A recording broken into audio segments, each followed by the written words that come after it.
किसान साथियों, राम राम। आशा करता हूँ आप सब ठीक ठाक होंगे। साथियों, आज हम चर्चा करेंगे कि नरमा के ऊपर फूल और गुड्डी क्यों नहीं रुक रहे हैं। नरमा बढ़वार की ओर जा रहा है, लगातार जो फल आ रहा है वो नीचे गिरता जा रहा है। इसके बारे में मैं आपको बताऊंगा कि आपके लिए कौन सी दवा ठीक रहेगी और उस दवा का इस्तेमाल यदि आप करेंगे तो आपके नरमा में फल व गुड्डी आवश्यक रूप से रुकेंगे।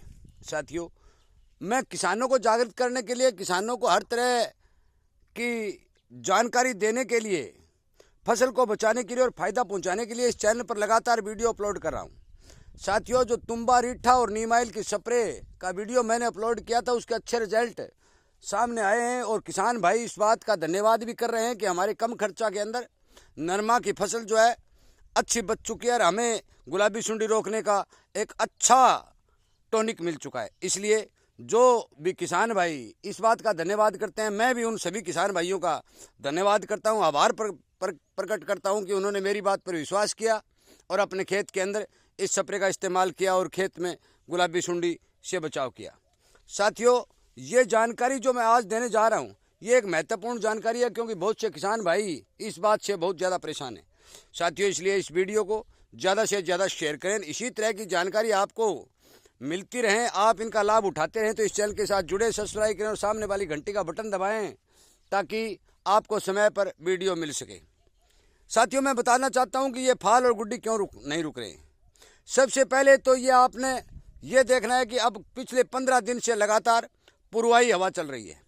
पूर्वाई जो हवा चलती है तो उसके अंदर नमी की मात्रा बहुत ज़्यादा होती है और ज़्यादा नमी के कारण फल और फूल जो भी पौधे पर आता है वो पौधे के ऊपर पकड़ नहीं कर सकता और वो नीचे गिर जाता है। साथियों, यदि पिछवा हवा चलती है, पश्चिम की ओर से हवा चलने लग जाती है तो फौरन फाल पकड़ लेगा और अपने आप ही पौधा फाल से लटपट हो जाएगा। मैं आपको बता देना चाहता हूँ कि कई जगह बरसात बहुत ज़्यादा है और नरमा का हाइट भी अच्छा है और फाल आ रहा है और गिर रहा है। उन खेतों के लिए आपको मैं एक टॉनिक बताने जा रहा हूँ, वो बिल्कुल सस्ता भी है और एक नंबर का कारगर भी है। परंतु उस टॉनिक का इस्तेमाल साथियों एक पानी लगाने पर या थोड़ी बहुत बरसात होने पर नहीं करना है। जिस नरमा की ज़्यादा बढ़वार नहीं है उसमें भी नहीं करना है, क्योंकि वो फाल को रोकेगा, बढ़वार को भी रोकेगा और वो थोड़ा बहुत सोक्का भी लाएगा। इस बात का आपको ख्याल रखना जरूरी है क्योंकि कुछ किसान भाई थोड़ा सा वीडियो सुनते ही, थोड़ा सा कच्चापन नरमे में आते ही वो उसका इस्तेमाल करेंगे तो नरमा जो है बढ़वार रुक जाएगी और वो पूरा कद और फलाव नहीं ले सकेगा। इसलिए इस बात का ध्यान रखना बहुत ज़रूरी है। साथियों, इसके लिए हमें एक हार्मोन्स का प्रयोग करना पड़ेगा और उस हार्मोन्स का नाम है NAA।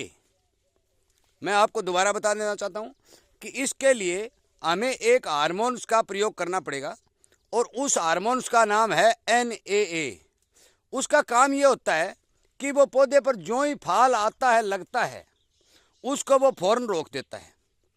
साथियों, इसलिए इस हार्मोन्स के इस्तेमाल से आपके पौधे के ऊपर फाल के अंदर रुकावट आएगी, टिंडे भी बढ़ेंगे और फूल गुड्डी बहुत ही कम जड़ेंगे, जिससे आपको फायदा होगा। ये इस हार्मोन्स का नाम मैं आपको बता दूं कि बाजार के अंदर प्लानोफिक्स नाम से आता है। प्लानोफिक्स दवा जो है वो एक हार्मोन्स का काम करती है। इस दवा का इस्तेमाल केवल और केवल बागवानी वाले किसान या ज़्यादा सब्जी वाले किसान इस्तेमाल करते हैं, क्योंकि उन्हें फाल रोकने की ज़्यादा आवश्यकता होती है और वो इसका आप इस्तेमाल नरमा और कपास के अंदर भी कर सकते हैं। साथियों, इसमें ध्यान रखने वाली बात यह है कि इस हार्मोन के साथ कुछ किसान भाई फिर कमेंट करेंगे कि इसमें ये मिला लेंगे, इसके साथ केवल स्टिकर मिलाया जा सकता है। आपको मैं फिर बता रहा हूं कि इस प्लानोफिक्स नाम की दवा के साथ केवल स्टिकर मिलाया जा सकता है। आप स्टिकर मिला करके 100 ग्राम प्रति एकड़ के हिसाब से इस दवा का छिड़काव करना होगा। साथियों, यदि आप इस दवा का छिड़काव करते हैं तो आपको ध्यान रखने वाली बात मैंने यह बता दी कि आपके नरमे में बेताज काचापन होना चाहिए, बरसात और नमी जमीन के अंदर पूरी होनी चाहिए। साथियों, कुछ किसान भाई ये भी कहते हैं कि जिंक और यूरिया के स्प्रे करने से फाल रुक जाता है। मैं मानता हूं कुछ हद तक उससे रुकता है, परंतु यदि हम जिंक और यूरिया के स्प्रे करेंगे और नरमा के अंदर ज़्यादा काचापन है तो फाल नहीं रुकेगा और वो ज़्यादा बढ़वार लेगा। इसलिए इस मौसम के अंदर जिंक और यूरिया की स्प्रे कारगर नहीं है। यदि थोड़ा सा सोक्का आता है, यदि थोड़ी ये हवा में नमी कम हो जाती है, तो उसके बाद जो आप जिंक और यूरिया का स्प्रे यदि करेंगे तो आपका जो फाल है वो पौधे के ऊपर रुकेगा। परंतु जहाँ जहाँ बरसातें अच्छी हो रही है, जहाँ जहाँ नमी की मात्रा बहुत ज़्यादा है, नरमा बढ़वार पर चला जा रहा है, तो उस फाल को रोकने के लिए आप पनालो फिक्स दवा का इस्तेमाल कर सकते हैं। 100 ग्राम प्रति एकड़ के हिसाब से आपको इस दवा का इस्तेमाल करना है। इसके साथ कुछ भी नहीं मिलाना है। ये मैं फिर कह रहा हूँ, मेरे पास फ़ोन दबादब करेंगे, ये मिला देता हूँ, ये मिला देता हूँ, नहीं भाई, इसके साथ कुछ नहीं मिलाना है। यदि आपका मौसम साफ है तो स्टिकर की भी जरूरत नहीं है। यदि आपका मौसम खराब है या बरसात आने वाली है तो आपको स्टिकर अवश्य ही मिलाना पड़ेगा। इसलिए कृपया करके इस बात पर ध्यान दें। जिन किसान भाइयों के खेतों में नरमा में काचापन ज़्यादा है, हाइट ज़्यादा है और फाल नहीं रुक रहा है, वो प्लानोफिक्स नाम की दवा जो बाज़ार में मिलती है उसका इस्तेमाल कर सकते हैं। ये सस्ती भी है, 100-110 रुपये की शायद 100 ग्राम आ जाती है।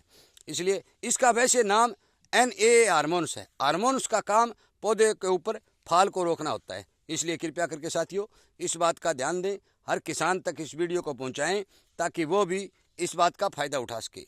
साथियों, इस चैनल के ऊपर किसान को हर तरह की जानकारी समय समय पर, किसान का पैसा बचाने के लिए, किसान की फसल बचाने के लिए और किसान के हित में जो भी जानकारी हो वो इस वीडियो के माध्यम से किसानों तक पहुंचाई जा रही हैं। इसलिए कृपया करके जितने भी वीडियो आपके पास आ रहे हैं उन वीडियो को शेयर करके हर किसान तक इन वीडियो को पहुंचाने की कोशिश करें।